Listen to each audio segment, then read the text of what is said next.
vlog here to show you the natural dyes garden and also my finished Curvette shawl by Stephen West. There will be a new podcast episode. I wanted to say in this week coming, today is the 3rd of September. There's a workshop class coming to the garden. There will be a lot of things that I just want to get done outside here before they come. So maybe next week or the week after. Yeah, just so much life stuff happening. But yeah, lots of things to share. And I'm going to be doing a giveaway because I'm excited about a new pattern I'm test knitting by Ellie of Curio Stitches. It's a beautiful hat. Really excited. It's my first color work ever, and yeah, I really want to tell you a lot about it. I'm on my second one now, actually, my second hat. So yeah, so I hope you enjoy the little twirl. You can see the Curvette shawl. I'll put all information in the drop-down menu in the video description, and then have a little look at the plants in the dye garden. Also, an idea I've had if you are local to us here in County Clare in Ireland. Take care, friends.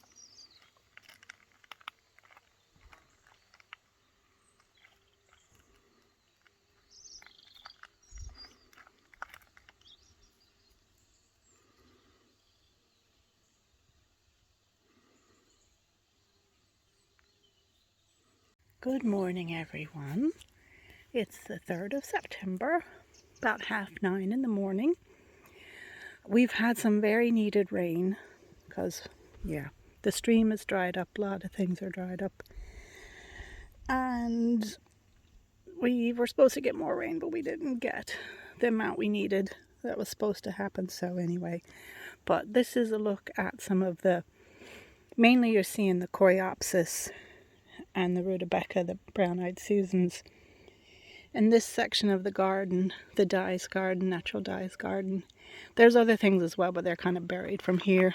There's usually a pathway there, but yeah. A class is coming to pick on the weekend today. Not next weekend, sorry. Today is Saturday.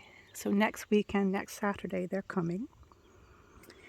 And so it's just kind of the luck of the draw with the weather and when people can come to workshops, what's in bloom and how much is in bloom. There's definitely loads of this.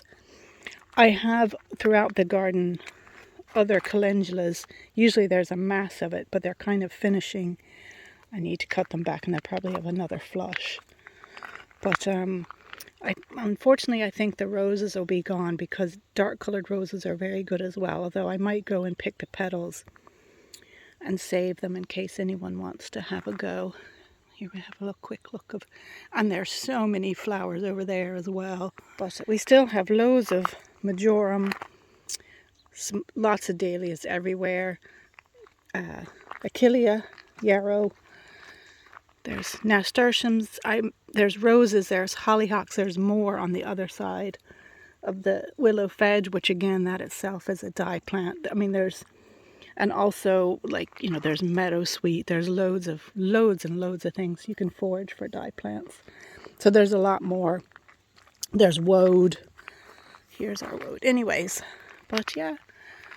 So I'm just having a little recon out here with my coffee, and I thought I'd give you a little look. Oh yes, and what I wanted to say as well, because the workshops they come a couple times a year, but if you're in the area of County Clare, send me an email because that's probably the best way to get in contact with me. If you are, you want to dye and you want to come pick some flowers, message me, because if you're local, maybe it will suit. It just will depend on what's flowering, and how much you want to pick, etc. But I was thinking, yeah, that would be nice. So, we're in County Clare. So if you're, if it's worth your while to come to, we're pretty much more northern Clare, northwestern Clare. Rather than like Lupet or something, County Clare, because Clare is a big county. Yeah, so that would be Wildcottagepodcast at gmail.com. So you can message me and see if what's blooming that you might be interested in, if it will work out. You might want to come and pick some of these flowers. Well, not these ones particularly, because they're going to be picked by the class. Yeah, just share the wealth of flowers. Some of the beautiful sunflowers. We have some really tall ones at the front of the barn. And these are your classics up here. Over at the barn we have Italian white and classics and a few different ones. And a lot of them, you know, we've got the seed heads which we leave so that they will make the seeds for the birds, and for us we'll save some seeds as well. Yes, and next year, well, maybe not next year, just depends. Sorry for the noise, that's Tom. He's working on our little reclaimed window conservatory there. So, yeah, super excited about that.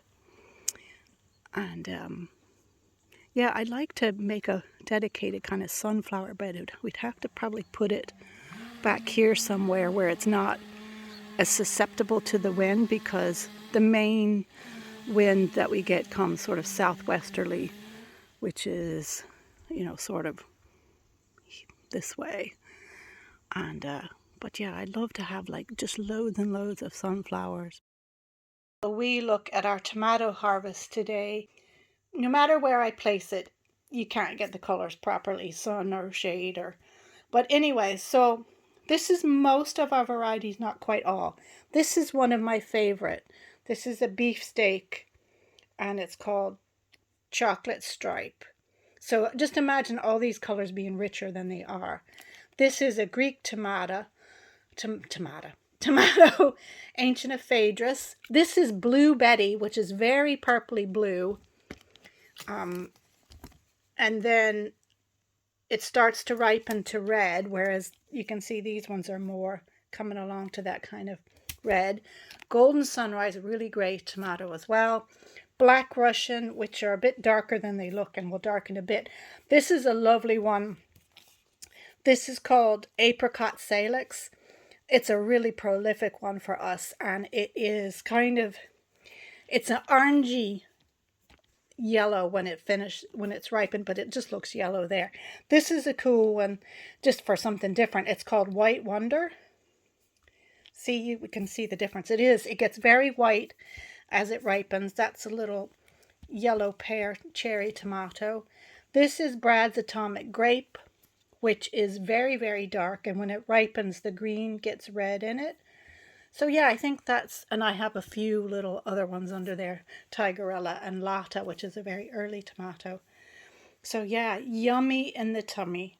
This is a beautiful one to eat as a caprese salad, with just sprinkle a little salt, a buffalo mozzarella, and a basil leaf. Slice it up. Yummy in the tummy. So good.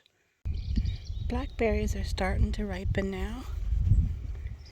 Most of the blackberries still have ways to go. We are spoiled for blackberries, brambles. They're just, I mean, they're everywhere. But yeah, I've had a few of the ripe ones. That fat one there could be, the one at the end is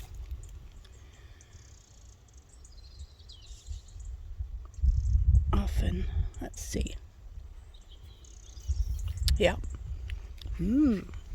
Sweet.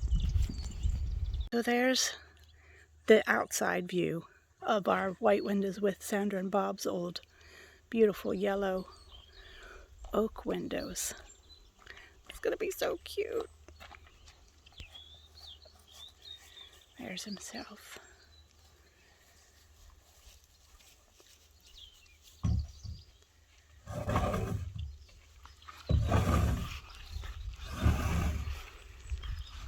So Tom's just been working on this by himself, bit by bit, you know, just doing a little bit every day, so that he doesn't overdo it, because that's important, because he can get excited and overdo it, and then he knows about it as arthritis really flares.